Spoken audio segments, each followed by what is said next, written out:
Hi guys, எல்லாருக்கும் வணக்கம் and welcome back to our channel. Another day, another vlog. இன்னைக்கு நம்ம வீடியோல என்ன பார்க்க போறீங்கன்னா ஒரு கிச்சன் க்ளீன் அப் வீடியோ தான். எவ்வளோ மோசமா இருக்குன்னு பார்த்தீங்களா? நம்ம ரெகுலர் வீடியோஸ் போடுறதுனால என்னால் ப்ராப்பராக கிச்சனை வந்துட்டு மெயின்டைன் பண்ணவே முடியல. ஸோ ரொம்ப டஸ்ட் ஆகி அண்ட் வந்துட்டு அப்படியே நிறையா இருந்துச்சு.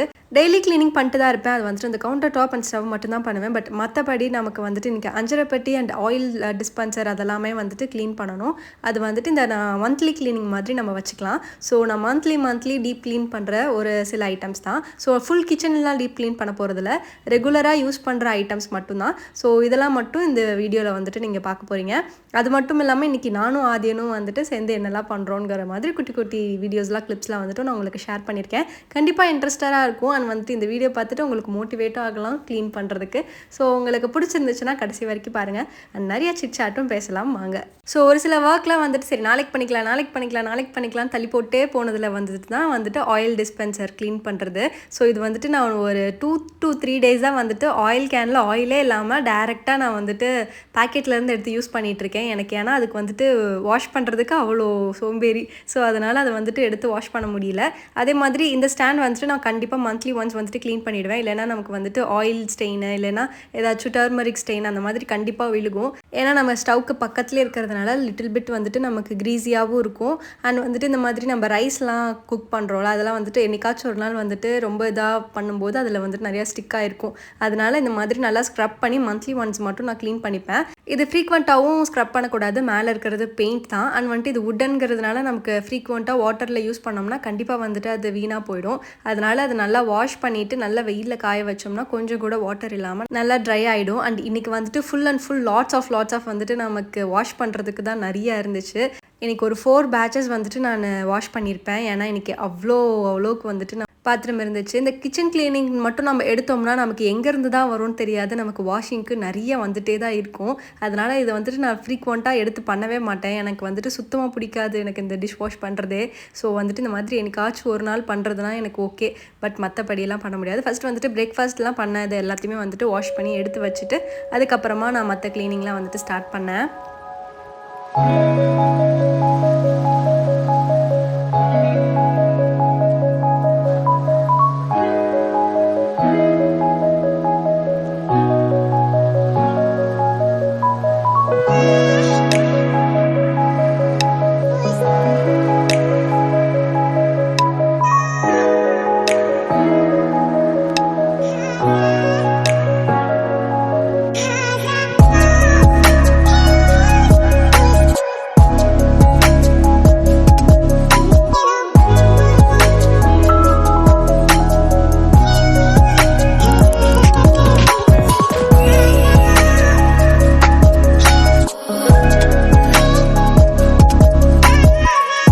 சிங்க்கு கிட்ட பார்த்தீங்கன்னா நமக்கு வந்துட்டு வாட்டர் பட அந்த கம்பியிலேருந்து ரஸ்ட் எல்லாம் ஃபார்ம் ஆகி வந்திருக்கும். ஸோ அதுவுமே வந்துட்டு நான் வீக்லி ஒன்ஸ் வந்துட்டு டீப் க்ளீன் பண்ணி விட்டுருவேன். ஸோ அது வந்துட்டு வீக்லி ஒன்ஸ்ன்னு இல்லாமல் ரொம்ப டர்ட் ஆகுதுங்கிறப்ப மட்டும் நான் வந்துட்டு அதை க்ளீன் பண்ணி விட்டுருவேன். ஸோ அதுவுமே வந்துட்டு க்ளீன் பண்ணிட்டு அதுக்கப்புறமா நமக்கு எப்பயுமே இந்த கிச்சனில் இருக்கிற விண்டோஸ்லாம் வந்துட்டு பயங்கர க்ரீஸியாகவே இருக்கும். ஸோ அதெல்லாம் வந்துட்டு நான் முடிஞ்ச வரைக்கும் டெய்லியுமே க்ளீன் பண்ண விட பார்ப்பேன். இல்லைனா வந்துட்டு அது பயங்கரமாக நமக்கு ஸ்டிக் ஆகிக்கும். நம்ம வந்துட்டு வீக்லி ஒன்ஸ் பண்ணால் கூட ரொம்ப கஷ்டமாக இருக்கும் அதெல்லாம் க்ளீன் பண்ணுறதுக்கு. அதனால் முடிஞ்ச வரைக்கும் நான் டெய்லியுமே க்ளீன் பண்ண பார்ப்பேன். இந்த விண்டோஸில் இருக்கிறதுலாம் மட்டும் நான் எப்பயாச்சும் தான் க்ளீன் பண்ணுவேன். அப்படியே வந்துட்டு நம்ம ஃபஸ்ட்டு வெசல் வாஷிங் முடிச்சதுனால நான் வந்துட்டு அப்படியே சிங்க்குமே க்ளீன் பண்ணி விட்டாச்சு. கொஞ்சம் எல்லாமே பார்க்குறதுக்கு வந்துட்டு க்ளீனாக இருந்துச்சுன்னு வச்சுக்கோங்க, அந்த இடத்துல வந்துட்டு நமக்கு ஒர்க் பண்ணுறதுக்கு கொஞ்சம் ஈஸியாக இருக்கும். எனக்கு பிடிக்காத விஷயங்கள் இந்த மாதிரி க்ளீனிங் ஒர்க்லாம் பண்ணும்போது எனக்கு வந்துட்டு அந்த இடம்லாம் கொஞ்சம் க்ளீனாக இருந்துச்சுன்னா ஓகே பரவாயில்லன்னு சொல்லிட்டு ஏதோ ஒன்று அந்த க்ளீனிங்காக இருக்கிறத பார்த்தே வந்துட்டு ஒர்க் பண்ண ஆரம்பிச்சிடுவேன். ஸோ நான் லைட்டாக வந்துட்டு வெசல் வாஷ் பண்ணுற லிக்விடை வச்சு நான் வந்துட்டு ஸ்க்ரப் பண்ணி விட்டுட்டு அப்புறமா வாட்டர் போட்டாலே போதும், அது வந்துட்டு ஈஸியாக போயிடும். ஸோ அது எல்லாத்தையுமே ஃபஸ்ட்டு நான் வாஷ் பண்ணி விட்டுட்டு அதுக்கப்புறமா நெக்ஸ்ட் ஒர்க்குக்கு ஜம்ப் பண்ணியாச்சு. வீட்டில் எந்த இடம் வேணாலுமே நம்ம க்ளீன் பண்ணிடலாம், பட் கிச்சன் மட்டும் நமக்கு எத்தனை தடவை க்ளீன் பண்ணாலும் அது வந்துட்டு கிளம்ஸி ஆகிட்டே தான் இருக்கும். அது வந்துட்டு ஒரு நாளில் க்ளீன் பண்ணிட்டா அப்படியே இருக்குங்கிற ஒரு ஸ்பேஸே கிடையாது. அதனால் அது எவ்வளோக்கு எவ்வளோ நம்ம க்ளீன் பண்ணி வச்சாலும் நமக்கு சீக்கிரமாக டஸ்ட்டாக தான் செய்யும். ஸோ இன்றைக்கி வந்துட்டு நான் அந்த ஆயில் டிஸ்பென்சருமே வந்துட்டு வாஷ் பண்ணி வச்சுட்டேன். ஏன்னா அது வந்துட்டு 2 to 3 டேஸாக வந்துட்டு சுத்தமாக அதில் ஆயிலே போர் பண்ணாமல் நான் அப்புறமா வாஷ் பண்ணி போட்டுக்கலாம்னு அப்படியே விட்டு வச்சுருந்தேன். எப்பயுமே வந்துட்டு அதை வந்துட்டு எம்டியாக நான் வாஷ் பண்ணி தான் யூஸ் பண்ணுவேன். ஏன்னா அதோட ஸ்டிக்கினஸ் வந்துட்டு கண்டிப்பாக இருக்கும், எனக்கு அது வந்துட்டு பிடிக்காது. அதனால் நான் முடிஞ்ச வரைக்கும் எப்பயுமே ரீஃபில் பண்ணும்போது நான் வாஷ் பண்ணிட்டு தான் ரீஃபில் பண்ணுவேன். ஸோ அதனால் அது பெருசாலாம் டர்ட் இருக்காது. பட் வந்துட்டு அந்த கேப் வந்துட்டு டைட்டாக வந்துட்டு க்ளோஸ் ஆகிக்கும். அது ரிமூவ் பண்ணுறது தான் காண்டாகும். அதனாலேயே வந்துட்டு நான் அது பெருசாக வாஷ் பண்ணுறதுக்கு வந்துட்டு எடுத்துக்க மாட்டேன். பட் நான் லூஸாக தான் வந்துட்டு க்ளோஸ் பண்ணுவேன். பட் அது என்னமோ ஆயில் போய் ஸ்டக் ஆகிக்குமா என்ன ஏதுன்னு தெரில. ஒரு பாயிண்ட்டுக்கு மேலே வந்துட்டு பயங்கரமாக டைட் ஆகிடுது. அதனால் அதை மட்டும் வந்து நான் வாஷ் பண்ணுறதுக்கு கொஞ்சம் இது பண்ணுவேன். முன்னாடி வந்துட்டு நமக்கு அந்த கோன் ஷேப்பில் இருக்கும் கேப், அந்த மாதிரி ஆயில் டிஸ்பென்சர் தான் யூஸ் பண்ணிட்டு இருந்தேன். எனக்கு வாஷ் பண்ணுறதுக்கு சுத்தமாக கம்ஃபர்டபுளே இல்லைன்னு சொல்லிட்டு அதை வந்துட்டு வாங்கி அப்படியே இருக்குது மேலே வச்சுருக்கேன். அதுக்கப்புறம் தான் இந்த மாதிரி கொஞ்சம் வைட் ஓப்பனாக இருக்கிற மாதிரியான கேப் வாங்கினதுக்கப்புறம் தான் நமக்கு கொஞ்சம் ஆயில் போர் பண்ணுறதுக்கும் ஈஸியாக இருக்குது, வாஷ் பண்ணி ஃப்ரீக்வெண்ட்டாக வாஷ் பண்ணி யூஸ் பண்ணுறதுக்குமே ஈஸியாக இருக்குது. ஸோ ஃபஸ்ட் வந்துட்டு சிங்க் ஒர்க் வந்துட்டு எம்டி பண்ணி விட்டுட்டோம்னா நமக்கு வந்துட்டு இங்கே யூஸ் பண்ணிவிட்டு நம்ம ஏதாச்சும் வாஷ் பண்ண போடுறது வந்துட்டு அதுக்குள்ளே போடுறதுக்கு வந்துட்டு கொஞ்சம் ஈஸியாக இருக்கும். இல்லைனா அதை வந்துட்டு சேர்ந்துட்டே போகும்னு சொல்லிட்டு தான் ஃபஸ்ட் வந்துட்டு சிங்க்கை வந்துட்டு க்ளீன் பண்ணி விட்டுட்டேன். நெக்ஸ்ட் வந்துட்டு ரெகுலராக யூஸ் பண்ணுற மசாலா ஐட்டம்ஸ்லாம் வந்துட்டு அந்த ரேக் மட்டும் ரொம்ப சீக்கிரமாகவே வந்துட்டு கிளம்ஸி ஆகிடும். அதனால் அதுவுமே வந்துட்டு முடிஞ்ச வரைக்கும் அப்பப்போ க்ளீன் பண்ணி வச்சுப்பேன். இல்லைனா அது எடுக்கும் போதெல்லாம் வந்துட்டு கடுப்பாக இருக்கும். அதனால் அது அப்பப்போ க்ளீன் பண்ணி வச்சுப்பேன். இந்த தடவை வந்துட்டு நிறைய மஞ்சள் தூள் மிளகாத்தூள்லாம் வந்துட்டு ஸ்பில் ஆகிருந்துச்சு. ஏன்னா நம்ம அவசரமாக குக் பண்ணுறதுனால நமக்கு அது எடுக்கும்போது கண்டிப்பாக ஸ்பில் ஆக செய்யும் தான். ஸோ வந்துட்டு மசாலாலாம் ஒரு டப்பாவில் போட்டு வச்சுருந்தேன். அது வந்துட்டு அந்த பாக்ஸ் பத்தலேன்னு சொல்லிட்டு அப்புறம் எக்ஸ்ட்ரா ஒரு பாக்ஸ் போட்டு வச்சுருந்தேன். சரின்னு சொல்லிட்டு இதை வந்துட்டு எனக்கு கீழே கபோர்டில் வச்சுட்டா ஒரு தடவையும் வந்துட்டு எம்டி ஆகும்போது நம்மளால் அதை எடுத்து எனக்கு யூஸ் பண்ண முடியல. அதனால் நான் மேலேயே ஒரு கப் மாதிரி போட்டு வச்சுட்டேன். இன்றைக்கி அஞ்சரைப்பட்டியும் க்ளீன் பண்ணோம். இது வந்துட்டு ஒரு மந்த் ஆயிருக்கும் க்ளீன் பண்ணி. ஸோ இதெல்லாம் வந்துட்டு நம்ம மசாலா யூஸ் பண்ணுறதுனால நமக்கு கண்டிப்பாக வந்துட்டு ஸ்டெயின் ஆகும். எப்படியும் நம்ம ஸ்டவ் கிட்ட தான் வச்சு யூஸ் பண்ணியிருப்போங்கிறதுனால ஆயில் ஸ்டெயினும் இருக்கும். அதனால் இதெல்லாம் வந்துட்டு நம்மளால் ஃப்ரீக்வெண்ட்டாக வாஷ் பண்ணுறதுக்கும் கஷ்டமாக இருக்கும். அண்ட் வந்துட்டு அந்த டேட்டியாக பார்த்துட்டே இருக்கிறதுக்கு நமக்கு இன்னுமே கஷ்டமாக இருக்கும். அண்ட் இதுக்கு வந்துட்டு இந்த மாதிரி கொஞ்சம் ஆயில் ஸ்டெயினாக இருக்கிற ஐட்டம்ஸ்க்கெலாம் வந்துட்டு நான் மிஸ்டர் விவசாய தமிழ்லேருந்து வாங்கின டிஷ்வாஷர் லிக்விட் தான் யூஸ் பண்ணுறேன். ஸோ நமக்கு நார்மல் விம் ப்ரில்லை விட அதில் இருக்கிறது வந்துட்டு இன்னும் ஃப்ராக்ரன்ஸாக இருக்குது. ஈஸியாக வந்துட்டு அந்த ஆயில் ஸ்டெயின்லாம் கொஞ்சம் போகுது. அதனால் நான் ரொம்ப டீப் க்ளீன் பண்ணுற ஐட்டம் அண்ட் ஆயில் ஸ்டெயின்லாம் அதிகமாக இருக்கிற மாதிரியான ஐட்டம்ஸ்க்கெலாம் வந்துட்டு அந்த லிக்விட் யூஸ் பண்ணிக்கிறேன். ஸோ அது வந்துட்டு ஒரு பெஸ்ட் ஆப்ஷனாக இருக்குது. ஸோ நான் அது எம்டி ஆனாலும் திரும்ப வாங்கலான்னு தான் சொல்லிட்டு பிளான் பண்ணி வச்சுருக்கேன். ஸோ எனக்கு வந்துட்டு இந்த அஞ்சரைப்பட்டி க்ளீன் பண்ணுறதுக்கு, ஆயில் டிஸ்பென்சரை க்ளீன் பண்ணுறதுக்கு, ஸ்டவ் க்ளீன் பண்ணுறதுக்குலாம் நான் அதை வந்துட்டு செப்பரேட்டாக யூஸ் பண்ணிக்கிறேன். எல்லா வெசல்ஸ்க்குமே யூஸ் பண்ணலாம் தான். பட் எனக்கு சீக்கிரமாக வந்துட்டு அது எம்டி ஆகிடும். அது வந்து நம்ம இம்பார்ட்டண்ட்டாக யூஸ் பண்ணுறதுக்கு ரொம்ப கஷ்டமாக இருக்கிறதுக்கு மட்டுமே யூஸ் பண்ணிக்கலாம்னு நான் வச்சுருக்கேன். அண்ட் வந்துட்டு நான்வெஜ் ஐட்டம்ஸ்லாம் நம்ம வாஷ் பண்ணோம்னா அந்த நான்வெஜ் ஸ்மெல்லே இல்லாமல் நல்லா க்ளீன் பண்ணி கொடுக்குது. ஸோ எல்லாத்தையுமே எடுத்து கொண்டு போய் நான் மார்னிங் க்ளீன் பண்ண ஆரம்பித்ததுனால நல்லா வெயில் அடிச்சுது. அதனால் அங்கே வச்சுட்டா ஒரு 10 மினிட்ஸ்லேயே வந்துட்டு நல்லா ட்ரை ஆகிடும். இல்லைனா நமக்கு அது வந்துட்டு வாட்டர் வந்துட்டு ட்ராப் ஆகி ட்ரெயின் ஆகி அப்புறமா நல்லா வந்துட்டு ட்ரெயின் ஆகிறதுக்கு ரொம்ப லேட் ஆகும். ஸோ இந்த மாதிரி மசாலா ஐட்டம்ஸ்லாம் வந்துட்டு நல்லா க்ளீனான பவுலில் போட்டு வச்சா தான் நமக்கு வண்டு அந்த மாதிரி பூச்சி எதுவுமே வராமல் இருக்கும். ஸோ நமக்கு நல்ல சன்லைட்டு கீழே வச்சு ட்ரை பண்ணி எடுக்கும்போது எந்த ஒரு ப்ராப்ளமும் இருக்காது. கொஞ்சம் நீட்டாகவும் இருக்கும், ஃப்ரெஷ்ஷாகவும் இருக்குன்னு வந்துட்டு அங்கே தனியாக செப்பரேட்டாக வச்சுட்டதுனால இந்த இடம் வந்துட்டு கொஞ்சம் கிளம்ஸி ஆகாமல் இருக்கும். அடுத்தது வந்துட்டு ரெகுலராக யூஸ் பண்ணுற இந்த வரமிளகா, புளி அண்ட் மசாலா ஐட்டம்ஸ் அந்த பாக்ஸுமே வந்துட்டு நான் க்ளீன் பண்ணி அதையுமே ரீஃபில் பண்ணி வச்சுட்டேன். ஸோ எதெல்லாம் வந்துட்டு எம்டி ஆகி இருந்துச்சோ அதெல்லாமே ரீஃபில் பண்ணி வச்சுட்டு எதெல்லாம் வந்துட்டு வேணுமோ அதெல்லாம் நோட் பண்ணி வச்சுக்கிட்டா மந்த்லி ஷாப்பிங் போகிறதுக்கு வந்துட்டு நமக்கு ஈஸியாக இருக்கும். நாங்கள் வந்துட்டு மந்த்லி போக மாட்டோம். 2 months ஒன்ஸ் மாதிரி தான் நான் வந்துட்டு மந்த்லி ஷாப்பிங் போவேன். எனக்கு இடையில ஏதாச்சும் எம்டி ஆகுதுன்னா அது வந்துட்டு லோக்கல் ஷாப்பில் வாங்கிப்பேன். எனக்கு வந்துட்டு கடி பிடிச்ச வேலை ஷாப்பிங் போகிறது எனக்கு சுத்தமாக பிடிக்காது.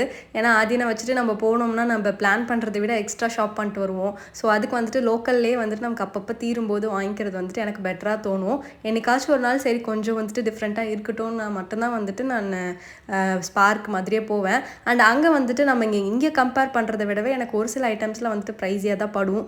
அதனால் ஆன்லைனில் வாங்கிக்கலாம், அதுவே பெட்டர்ங்கிற மாதிரி எனக்கு ஆகிடும்.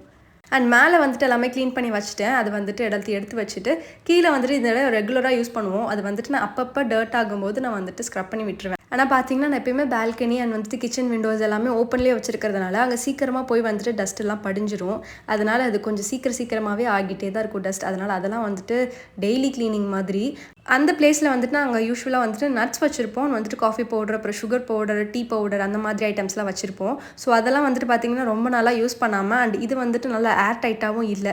அதனால் வந்துட்டு காற்று போய் ரொம்ப சீக்கிரமாகவே வந்துட்டு அதெல்லாம் ட்ரை ஆகிடுச்சு. சரி அதெல்லாம் யூஸ் பண்ண முடியாதுன்னு சொல்லிட்டு அதெல்லாம் நல்லா வாஷ் பண்ணி எடுத்து வச்சுட்டு இதில் நட்ஸ் போட்டு வச்சுக்கலாம்னு சொல்லிட்டு எடுத்து வச்சுருக்கேன் பிளான் பண்ணி.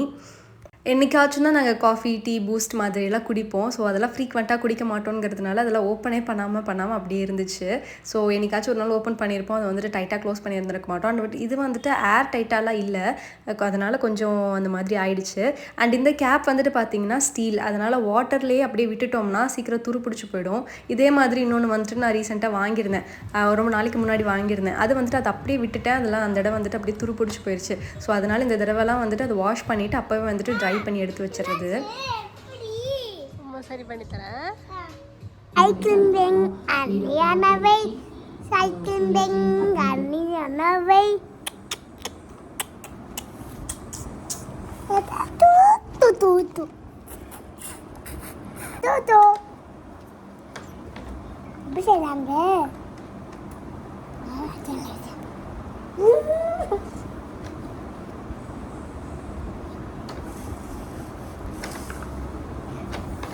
அண்ட் நானும் அது எனக்கு என்ன பண்ணிகிட்ருக்கோன்னு பார்த்தீங்கன்னா சைக்கிள் வந்துட்டு செயின் ரிமூவ் ஆகிடுச்சு. எனக்கு இப்போவே போட்டாகணும்னு சொல்லிட்டு கேட்டிருந்தாருன்னு சொல்லிட்டு சரி நான் அதை ட்ரை பண்ணிட்டு இருந்தேன். சின்ன வயசுலலாம் நம்ம எத்தனை தடவை சைக்கிள் ட்ரைவ் போயிருப்போம் அண்ட் எத்தனை தடவை வந்துட்டு செயின்லாம் கலந்துருக்கும். அதனால் இதெல்லாம் வந்துட்டு சர்வ சாதாரணமான வேலை, ஸ்டார்ட் பண்ணிவிடுவோம், போட்டு கொடுத்துடலாம் அப்படின்னு சொல்லிட்டு உட்காந்தா இது வந்துட்டு நார்மல் சைக்கிள் செயின் மாதிரி இல்லை. ஸோ இது வந்துட்டு ஒரு பாயிண்ட் வந்துட்டு எக்ஸ்ட்ரா இருக்கும் போல். அதனால் நமக்கு சீக்கிரமாக வந்துட்டு லூஸ் ஆகிட்டே இருக்குது. நமக்கு வந்துட்டு மெக்கானிக் ஷாப் கொண்டு போய் தான் சரி பண்ணணும். பட் வந்துட்டு இவன் இப்போவே வேணும்னு சொன்னதுனால சரி நானே வந்துட்டு இறங்கிட்டு பார்க்க கையில் எவ்வளோ க்ரீஸ் ஆகிடுச்சின்னு சொல்லிட்டு. ஸோ வந்துட்டு எப்படியோ ஒரு 1 hour மாதிரி போராடி நான் கரெக்டாக ஃபைனலாக போட்டாச்சு. இது வந்துட்டு வேண்டாண்டா அப்புறமா போட்டுக்கலாம்னு சொல்லி சொன்னாலும் அவர் விட மாட்டார். அதனால் சரி இன்று அவருக்காக கொஞ்சம் ரிஸ்க் எடுத்து போட்டு விட்டுட்டேன். அண்ட் வந்துட்டு நம்ம புது கேமராமேன் யாருன்னு பார்த்தீங்கன்னா அதியன் தான். ஸோ அவரே வந்துட்டு ஃபோன் எடுத்து நான் வீடியோ எடுக்கிறத பார்த்துட்டு கூட நான் எடுக்கிறேன் அப்படின்னு சொல்லிட்டு அவரை எடுத்துகிட்டு இருந்தார். அதனால் உங்களுக்கு இந்த கிளிப்ஸில் ஆட் பண்ணியிருக்கேன். கொஞ்சம் ஷேக்கியாக தான் இருக்கும். பட் அவன் ட்ரை பண்ணியிருக்கான் பாருங்கள், அது சூப்பராக இருந்துச்சுன்னு சொல்லிட்டு தான் நான் உங்களுக்கு இந்த கிளிப்ஸுமே ஆட் பண்ணியிருக்கேன். அண்ட் ஃபர்ஸ்ட் வீடியோ இது அவரே வந்துட்டு ஷூட் பண்ணி கொடுக்கறது. சும்மா நார்மலாக ஃபோட்டோஸ்லாம் எடுப்பான். அது வந்துட்டு ஆன் பண்ண தெரியாது அந்த மாதிரி. பட் இப்போ வந்துட்டு ஆன் ஆஃப் பட்டன்லாம் கரெக்டாக தெரிஞ்சுக்கிச்சு. அதனால் அவரே வந்துட்டு வீடியோ ஆன் பண்ணி ஆஃப் பண்ணி இங்கே போய் நான் பெரிய கொஞ்சம் தூரமாக நின்று ஆங்கிளில் எடுத்து கொடுக்குறேன் உனக்கு அப்படின்னு சொல்லிட்டு போய் பின்னாடி நின்று எடுத்துகிட்டு வந்தார். ஸோ அதெல்லாம் பார்க்க கொஞ்சம் நல்லா இருந்துச்சு. இதெல்லாம் வந்துட்டு சேவ் பண்ணி வச்சுக்கணும்ல, அதனால் ஆட் பண்ணிட்டேன். அண்ட் ஃபைனலி வந்துட்டு சைக்கிள் செயினுமே போட்டு கொடுத்தாச்சு.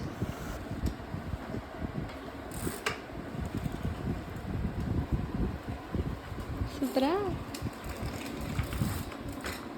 ஹாப்பியா?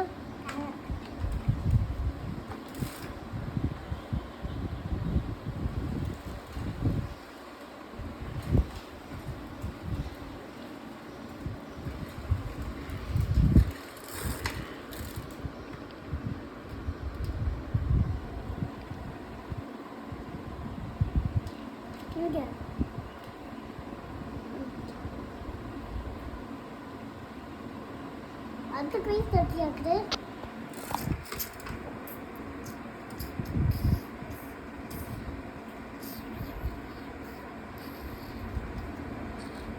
கேர்ஃபுல்லாக ஓட்டுங்க. பாய். பாய். ஸோ அவரே அப்படியே வந்துட்டு சைக்கிள் ஓட்ட ஆரம்பிக்கிட்டோம். அதுக்குள்ளே நான் வந்துட்டு நெக்ஸ்ட் ஒர்க் பார்க்க வந்துட்டேன். ஸோ என்னோடய ஒர்க்கில் வந்துட்டு அவர் என்னெல்லாம் பண்ணுறான்னு சொல்லிட்டு உங்களுக்கு கொஞ்சம் லூட்டிஸ்லாம் வந்துட்டு ஆட் பண்ணியிருப்பேன். ஸோ அதனால் வந்துட்டு ஹேண்ட் வாஷ் பண்ணிவிட்டு அதுக்கப்புறம் நாங்கள் எல்லாருமே லஞ்ச் சாப்பிட்டு அதுக்கப்புறம் தான் நெக்ஸ்ட் ஒர்க் வந்துட்டு ஸ்டார்ட் பண்ணேன். இன்றைக்கி வந்துட்டு நிறைய ஒர்க் இருக்கனால சிம்பிளாக வந்துட்டு கர்ட் ரைஸோடு முடிச்சுக்கிட்டோம். ஸோ அதுக்கப்புறமா வந்து நான் கொஞ்சம் டர்ட் எல்லாம் இருந்துச்சு அதெல்லாம் வந்துட்டு க்ளீன் பண்ணி விட்டுட்டு அப்புறம் ஸ்டவ் அண்ட் பக்கத்தில் எல்லாத்துலேயுமே வந்துட்டு ஸ்க்ரப் பண்ணி விட்டுட்டேன். எப்பயுமே இந்த பிளேஸ்லாம் வந்துட்டு ரெகுலராக வாஷ் பண்ணுறது தான். பட் வந்துட்டு அந்த வால் ஐட்டம்லாம் வந்துட்டு நான் ஃப்ரீக்வெண்ட்டாக வாஷ் பண்ண மாட்டேன். ஏதாச்சும் பருப்பு குக் பண்ணுறோம் அந்த மாதிரி டைம் ஸ்பில் ஆகுது அந்த மாதிரி டைமில் தான் வந்துட்டு வாஷ் பண்ணுவேன். இதில் வந்துட்டு ரெகுலராக வாஷ் பண்ண முடியாது, நமக்கு டைம் இருக்காது. அதனால் அதை வந்துட்டு இன்றைக்கி கொஞ்சம் டீப் க்ளீன் பண்ணி விட்டுறலாம்னு சொல்லிட்டு ஃபுல் கவுண்டர் டாப் முதற்கொண்டு நான் எல்லா இடத்துலையுமே வந்துட்டு ஸ்க்ரப் பண்ணி விட்டுட்டேன். ஸ்க்ரப் பண்ணி விட்டுட்டு அதுக்கப்புறம் நீட்டாக ஒரு காட்டன் கிளாத்து வச்சு நல்லா வைப் பண்ணி எடுத்து க்ளீன் பண்ணி விட்டாச்சு. எப்பயுமே கிச்சன் வந்துட்டு ட்ரையாகவே இருக்கணும். கொஞ்சம் வாட்டரியாக வெட்டாக எங்கேயாச்சும் இருந்தாலுமே நமக்கு வந்துட்டு அங்கே நிறைய ஜெர்ம்ஸ்லாம் வந்துட்டு அக்குமுலேட் ஆகிறதுக்கு நிறைய சான்சஸ் இருக்குது. அதனால் எப்பயுமே முடிஞ்ச வரைக்கும் கிச்சனை வந்துட்டு ட்ரையாகவே வச்சுக்கோங்க. அதுக்குள்ளே வந்துட்டு நமக்கு இந்த 5 பெட்டி ஐட்டம்ஸ்லாம் எல்லாமே ட்ரை ஆகிடுச்சு. அதுவுமே வந்துட்டு ரீஃபில் பண்ணி எடுத்து வச்சிடலாம். ஒன்று ஒன்றா கொண்டு போய் கிச்சனில் வச்சுட்டு அதுக்கப்புறமா நான் வந்துட்டு ரீஃபில் பண்ணிகிட்டு இருந்தேன். ஸோ இந்த ஒர்க்லாம் முடிக்கிற கேப்பில் வந்துட்டு நெய்பரில் இருந்து எனக்கு வந்துட்டு இந்த வெந்தயம் இருந்தால் கொஞ்சம் கொடுங்கன்னு கேட்டிருந்தாங்கன்னு சொல்லி கொடுக்க போனேன். அதுக்கப்புறம் இந்த பாக்ஸை பார்த்துட்டு என்ன கொடு நான் பார்க்குறேன்னு சொல்லிட்டு ஓப்பன் பண்ணி பார்த்தான். சரி அவன் சும்மா தான் விளாண்டுட்டு இருக்கான்னு பார்த்தா வெளியே போய் அதில் வந்துட்டு வாட்டர் எல்லாத்தையும் கொட்டி அப்படி வந்துட்டு ஊற வச்சுருந்தாரு. இதை வந்துட்டு இப்போ என்ன பண்ண முடியும் சொல்லுங்கள், ஏன்டா இப்படி பண்ணேன்னு சொல்லி கேட்டதுக்கு வெளியே டோர் கிட்ட போய் நின்றுட்டு கோச்சிக்கிட்டாரு, நான் டேடியை பார்க்க போகிறேன் அப்படின்னு சொல்லிட்டு. சரி அப்புறம் அவரை காம் பண்ணி விட்டுட்டு அதுக்கப்புறமா திரும்ப வந்துட்டு ஒர்க் பண்ண ஆரம்பித்தேன். கண்டிப்பாக அவனை வந்துட்டு எங்கேஜிங்காக வச்சுக்கணுன்னா எதையாச்சும் ஒன்று கையில் கொடுத்தா தான் உண்டு, அது கண்டிப்பாக வேஸ்ட் ஆகிடும். அதை வந்துட்டு நினச்சி பார்க்காம நம்ம அதை வந்துட்டு கொடுத்து தான் ஆகணும். சரி அந்த வெந்தயமாக வந்துட்டு கொஞ்சம் ஊற அப்படியே இருக்கட்டும், நம்ம வந்துட்டு அதை மண்ணில் போட்டு வெந்தயக்கீரை ஆக்கிடலாம் அப்படின்னு சொல்லிட்டு தான் பிளான் பண்ணி வச்சுருக்கேன். ஸோ அதை நல்லா ஊறட்டும், மார்னிங் வந்து எடுத்து அதை அப்படி மண்ணில் போட்டு விட்டோம்னா வெந்தயக்கீரை வந்துடும். அதுக்கப்புறம் அதை ஏதாச்சும் குக்கிங்க்கு வந்துட்டு ஆட் பண்ணிக்கலான்னு ஒரு பிளான் வச்சுருக்கேன், பார்க்கலாம். அண்ட் வந்துட்டு 5.5 பெட்டியுமே எது இருக்குது எது இல்லைன்னு சொல்லிட்டு பார்த்து நோட் பண்ணி வச்சுக்கிட்டேன். ஸோ நமக்கு வந்துட்டு மந்த்லி ஷாப்பிங் பண்ணுறதுக்கு கொஞ்சம் யூஸ்ஃபுல்லாக இருக்கும். ஸோ அது எல்லாத்தையும் எது தேவையோ அதெல்லாம் வந்துட்டு ரீஃபில் பண்ணி எடுத்து வச்சாச்சு. இது பண்ணும்போது இடையில வந்துட்டு நானும் பண்ணுறேன்னு சொல்லிட்டு அவர் மசாலாக்குள்ளே வேறு கை விட்டார். அதுக்கப்புறம் அதை போய் வந்துட்டு க்ளீன் பண்ணி விட்டுட்டு அப்புறம் வேறு ஒன்று கொண்டு போய் கொடுத்து உட்கார வச்சேன். ஸோ இந்த மசாலாஸ்லாம் கண்டிப்பாக வந்துட்டு ரொம்ப காட்டமாக தான் இருக்கும். அதனால் இதெல்லாம் வேண்டாம் தொடாதனா அப்படி தான் தொடுவேன் அப்படின்னு வருவார். ஸோ அதெல்லாம் என்ன பண்ணுறது, அப்படி இப்படி பேசி வந்துட்டு நம்ம மேனேஜ் பண்ணி தான் ஒர்க் பண்ணி ஆகணும். அதுவும் இன்னைக்கு லீவுங்கிறதுனால ஒன்றுமே பண்ண முடியாது. ஸோ இந்த கவுண்டர் டாப்பில் வச்சுருக்க ஆயில் ஸ்டாண்டுமே வந்துட்டு நல்லா வாஷ் பண்ணி ட்ரை பண்ணி எடுத்துகிட்டு வந்ததுக்கப்புறமா ஃபுல்லாக ஆயிலையுமே ஃப்ரெஷ்ஷாக ரீஃபில் பண்ணி எடுத்து வச்சாச்சு. ஸோ ஒரு இதில் வந்துட்டு கோல்டு வின்னர் ஏதாச்சும் ஃப்ரை பண்ணுறேன்னா அதுக்கு யூஸ் பண்ணிப்பேன். நல்லெண்ணெய் வந்துட்டு ஃபுல் அண்ட் ஃபுல் குக்கிங்காக மட்டும்தான் யூஸ் பண்ணிப்பேன். ஸோ இது ரெண்டுமே வந்துட்டு செப்பரேட்டாக எடுத்து வச்சுட்டு அதுக்கப்புறம் பெப்பர் சால்ட்டோட கண்டெய்னர், அதுக்கப்புறமா வந்துட்டு கல்லுப்பு, இதெல்லாம் மட்டும்தான் நான் வந்துட்டு ஸ்டவ் பக்கத்துலேயே வச்சுப்பேன். அது கூட கீயுமே பக்கத்தில் வச்சுப்பேன். ஸோ இதெல்லாம் வந்துட்டு ரெகுலராக யூஸ் பண்ணுறதுங்கிறதுனால அதை மட்டும்தான் நான் அந்த இடத்துல வச்சுப்பேன். ஸோ அதுக்கு பக்கத்துலேயே வந்துட்டு நம்ம வந்துட்டு இந்த லைட்டர், அப்புறமா இந்த சிசர், நைஃப், அப்புறம் ஸ்பூன்ஸ் இதெல்லாம் வந்துட்டு நமக்கு ரெகுலராக தேவைப்படும். ஸோ அதெல்லாம் வந்துட்டு ட்ராயரில் வச்சோம்னா கொஞ்சம் அன்கம்ஃபர்டபுளாக இருக்கும்னு சொல்லிட்டு இதுவுமே பக்கத்தில் வச்சுப்பேன். ஏதாச்சும் ஒரு க்ரீன் எலமெண்ட் அங்கே இருந்துச்சுன்னா அந்த இடமே வந்துட்டு கொஞ்சம் ஃப்ரெஷ் லுக் கொடுக்கும். அதனால் அங்கே வந்துட்டு ஒரு குட்டி மணி பிளான்ட்டை வந்துட்டு கட் பண்ணி ஒரு கிளாஸில் போட்டு வச்சுக்கிட்டேன். ஸோ என்னோட corner of the counter top வந்துட்டு இப்படி தான் இருக்கும். கவுண்டர் டாப்பில் இது மட்டும்தான் வச்சுப்பேன். ஸோ எனக்கு இது மட்டும்தான் வந்துட்டு டெய்லி யூஸ் ஆகுங்கிறதுனால இது வந்துட்டு கொஞ்சம் சிம்பிளாக நீட்டாக வச்சுக்கும் போது நமக்கு அதை மெயின்டைன் பண்ணுறதுக்கும் ஈஸியாக இருக்கும். அது கூட இந்த குட்டி குட்டி கிளாஸ் பவுலுமே வந்துட்டு வாஷ் பண்ணி ட்ரை ஆகிடுச்சு. அதில் வந்துட்டு இந்த தடவை நட்ஸ் போட்டு வச்சுருக்கேன். பார்க்கலாம், இது கொஞ்சம் கம்ஃபர்டபுளாக இருந்துச்சுன்னா இது இப்படியே வந்துட்டு ஃபாலோ பண்ணிட்டோம். ஏன்னா பூஸ்ட்டு அப்புறமா காஃபி பவுடர் இதெல்லாம் போட்டோம்னா எனக்கு இப்போ ட்ரை ஆகிடுது. சரி இதில் வந்துட்டு யூஸ் பண்ணி பார்க்கணும், இது வந்துட்டு கொஞ்சம் நல்லா இருந்துச்சு, ஹேண்ட் ஃப்ரெண்ட்லியாக இருக்குது அப்படின்னா நம்ம அதை அப்படியே வந்துட்டு ஃபாலோ பண்ணிக்கலாம். இங்கே கொஞ்சம் ஈவனாக இருக்கும்போது நமக்கு அது வந்துட்டு ரொம்ப விசிபிளாக இருக்குது. அதனால் அந்த இடம் கொஞ்சம் நீட்டாக இருக்கணும்னு சொல்லிட்டு அங்கே எடுத்து வச்சாச்சு. அதுக்கப்புறம் ஃபஸ்ட் பேட்ச் வந்துட்டு நமக்கு நல்லா ட்ரை ஆனதுக்கப்புறம் அதை எல்லாத்தையும் எடுத்து வச்சுட்டு நமக்கு செகண்ட் பேட்ச் வந்துட்டு வாஷ் பண்ணுறதுக்கு எல்லாமே வந்துருச்சு. அதனால் அதுவுமே வாஷ் பண்ண வச்சாச்சு. இப்படியே அதினை கூட்டிகிட்டு வந்து கிச்சனில் உட்கார வச்சுட்டேன். அங்கே அதுன்னு ஏதாச்சும் எடுத்து விளாண்டுட்டு இருப்பான். ஸோ நமக்கு கொஞ்சம் கண்ணில் பட மாதிரி இருந்தானா ஏதாச்சும் கொஞ்சம் ஈஸியாக ஒர்க் பண்ணுற முடியும். இல்லைனா ஒரு 10 மினிட்ஸ் நம்ம தனியாக வர கிச்சனில் வந்து விட்டுட்டோம்னா எதையாச்சும் ஒன்று பண்ணி விட்டுருவார். ஸோ அதனால் முடிஞ்ச வரைக்கும் அவர் கையில் ஏதாச்சும் ஒன்று கொடுத்துட்ருவேன் விளையாடுறதுக்குன்னு. இல்லைனா என் கண்ணில் படுற மாதிரியே உட்கார வச்சுப்பேன். ஸோ அப்படி தான் வந்துட்டு மேனேஜ் பண்ண முடியும் இப்போ இருக்கிற குட்டீஸ் எல்லாத்தையும். எனக்கு வந்துட்டு இந்த ட்ரையான பாத்திரத்தெல்லாம் எடுத்து அங்கங்கே வைக்கிறது வந்துட்டு பிடிக்கவே பிடிக்காது. ஒன்ஸ் வந்துட்டு எனக்கு எங்கே எடுக்கிறேனோ அங்கேயே தான் திரும்ப வைக்கணும். ஏதாச்சும் ஹெல்ப்புக்கு வந்து இங்கே எடுத்து வைங்க அப்படின்னு சொல்லி சொன்னோம்னா அவங்க அங்கேயே வந்துட்டு கண்டிப்பாக எடுத்து வைக்க மாட்டாங்க. அது அங்கே இல்லாதப்போ எனக்கு வந்துட்டு அடுத்த டைம் நான் என் கை அங்கே தான் போகும், எங்கே வச்சேனோ அங்கே தான். ஸோ யாராச்சும் அங்கே இடத்துல மாற்றி வச்சுருந்தாங்கன்னா எனக்கு வந்துட்டு திரும்ப டென்ஷன் ஆகிடும். ஐயோ திரும்ப இன்னொரு தடவை போய் நான் தொலைவணுமா. ஏன்னா நம்ம இப்போ காலையில் ஒர்க் பண்ணிகிட்டே இருக்கும்போது அவசரத்தில் அந்த இடத்துல எங்கே இருக்குன்னு தொலைவுறதுக்கே வந்துட்டு ரொம்ப நேரம் ஆகிடும். அதனால் எனக்கு முடிஞ்ச வரைக்கும் எந்த இடத்துல எடுக்கிறேன்னு அந்த இடத்துல கொஞ்சம் கொஞ்சமாக வச்சுப்பேன். அதனால் லிமிட்டடான வெசல்ஸ் மட்டும்தான் வச்சுருக்கேன். அதையே வந்துட்டு நம்ம யூஸ் பண்ணிவிட்டு வாஷ் பண்ணுறதுனால தான் வந்துட்டு எப்பயுமே சிங்க் ஃபுல்லாகவே இருக்கும். நமக்கு நிறைய வெசல்ஸ் இருந்துகிட்டே இருக்கும். நம்ம அப்பப்போ அதை வாஷ் பண்ணி யூஸ் பண்ணாதான் உண்டுங்கிற மாதிரி. அண்ட் ஃபைனலாக வந்துட்டு இன்றைக்கி வாட்டர் பாட்டில்ஸுமே வந்துட்டு வாஷ் பண்ணி வச்சாச்சு. ஸோ இதோட வந்துட்டு வாஷிங் ஒர்க்லாம் முடிஞ்சுது. வாட்டர் பாட்டிலுமே வீக்லி ஒன்ஸ் கண்டிப்பாக வாஷ் பண்ணி வைக்கணும். அதில் நிறைய டர்ட் இருக்கும். நம்ம எல்லாருமே வந்துட்டு காமனாக தான் வந்துட்டு யூஸ் பண்ணுறதுனால அதுக்கு மட்டும் செப்பரேட்டடாக இருக்குது. பட் எங்கள் எல்லாருக்குமே காமனாக தான் இருக்குங்கிறதுனால அது வந்துட்டு வீக்லி ஒன்ஸ் மறக்காமல் வாஷ் பண்ண பார்த்துருவேன். இல்லைன்னா நமக்கு ஒரு மாதிரி ஸ்மெல்லாம் அடிக்க ஆரம்பிச்சிடும். எங்களுக்கு அது சுத்தமாக பிடிக்காது. அதுக்கப்புறம் நமக்கு எத்தனை தடவை க்ளீன் பண்ணுறேன்னு பாருங்கள் இந்த கவுண்டர் டாப்பை. ஸோ இப்படியாச்சும் டஸ்ட் ஆகிட்டே தான் இருக்கும்னு அது வந்துட்டு வைப் பண்ணிகிட்டே தான் இருப்பேன். அப்படியே நமக்கு வந்துட்டு ஓவனையுமே கொஞ்சம் டஸ்ட் பண்ணி விட்டுருவேன். இதெல்லாம் வந்துட்டு நமக்கு வெளியவே இருக்கிறதுனால டெய்லியுமே வந்துட்டு டஸ்ட் ஆகுது. அதனால் டெய்லியுமே கவுண்டர் டாப்பை க்ளீன் பண்ணும்போது நான் வந்துட்டு ஓவனையுமே வந்துட்டு டஸ்ட் பண்ணி விட்டுருவேன். இன்றைக்கூட கிச்சன் க்ளீனிங் ஒர்க் இது மட்டும்தான். ஸோ சூப்பர் ஃப்ரெஷ்ஷாக இருக்குல்ல கிச்சன் பார்க்குறதுக்கே. ஸோ முடிஞ்ச வரைக்கும் நான் அந்த ஆயில் ஸ்டாண்டை வந்துட்டு மாற்றி வைக்க பார்ப்பேன். அப்போ தான் எனக்கு கொஞ்சம் டிஃப்ரெண்ட்டான லுக் கிடைக்கும், பார்க்குறதுக்கும் கொஞ்சம் ஃப்ரெஷ்ஷாக இருக்கும் கிச்சனு. ஸோ அதனால் இப்படி தான் ஃபைனலாக க்ளீன் பண்ணி நல்லா ட்ரை பண்ணி விட்டாச்சு. அதனால் எப்படி இருக்குன்னு சொல்லிட்டு சொல்லுங்கள். எனக்கு வந்துட்டு க்ளீனான கிச்சனில் வந்துட்டு குக் பண்ணுறதுக்கு ரொம்பவே பிடிக்கும். ஸோ நான் வந்துட்டு அதை க்ளீன் பண்ணிகிட்டே குக் பண்ணிகிட்ருப்பேன். ஸோ ஃபைனலி இன்றைக்கி கொஞ்சம் டீப் க்ளீனிங் வந்துட்டு ரொம்ப நாளாக பிளான் பண்ணது வந்துட்டு முடிஞ்சிருச்சு. நெக்ஸ்ட் வந்துட்டு அப்படியே வெளியே வந்து பார்த்தோம்னா அப்படியே ஆப்போசிட்டாக இருக்கும் வீடு. சரின்னு இன்னும் கொஞ்சம் குறும்பு பண்ணாருன்னு கொஞ்சமாக மாவில் கொடுத்தேன். அந்த மாவுக்குள்ளே வாட்டரை போட்டு அது இதுன்னு பண்ணி ஏதாச்சும் ஒன்று பண்ணி விட்ருவான். அண்ட் இதெல்லாம் வந்துட்டு ஒரு சென்சரி ப்ளே தான். நமக்கு வந்துட்டு கிச்சனில் இருக்கிற சேஃபான ப்ராடக்ட்ஸ் ஏதாச்சும் கொடுத்து அதை வந்துட்டு விளாண்டுட்டு இருக்கும்போது அவங்களுக்கு அந்த ஹேண்ட்ஸால் அதெல்லாம் வந்துட்டு ஒர்க் பண்ணும்போது அது ஒரு சூப்பரான ப்ளே தான். அதனால சரி சும்மா டாய்ஸே விளாண்டுட்டு இருக்க வேண்டாம்னு சொல்லிட்டு அப்பப்போ எனக்கு கொஞ்சம் ஃப்ரீயாக ஒர்க் பண்ணணும்னா இந்த மாதிரி ஏதாச்சும் ஒன்று எடுத்து கொடுத்துருவேன். அவர் அதை எடுத்து கொண்டு போய் வாஷ் பண்ண, தண்ணியில் போட, அங்கே போட, இங்கே போடன்னு ஏதோ ஒன்று பண்ணுவார். ஃபைனலாக வந்துட்டு அங்கே அந்த இடமே வந்துட்டு மெஸ்ஸியாகி தான் இருக்கும். சோஃபாவில் உட்காந்து விளாண்டுட்டு இருந்தார். அந்த இடம் ஃபுல்லாக மெஸ்ஸியாக இருந்துச்சு. இப்போ டைனிங் டேபிள் வந்து உட்காந்தாரு. இந்த இடம் ஃபுல்லாக மாவு கூட்டிகிட்டு போயிட்டாரு. நெக்ஸ்ட் வந்துட்டு சிங்க்குக்கு போயிட்டாரு. அங்கே போய் எல்லாத்தையும் வாஷ் பண்ணிவிட்டு அது அந்த இடத்த வந்துட்டு ஸ்பில் பண்ணி விட்டு வந்துடுவார்.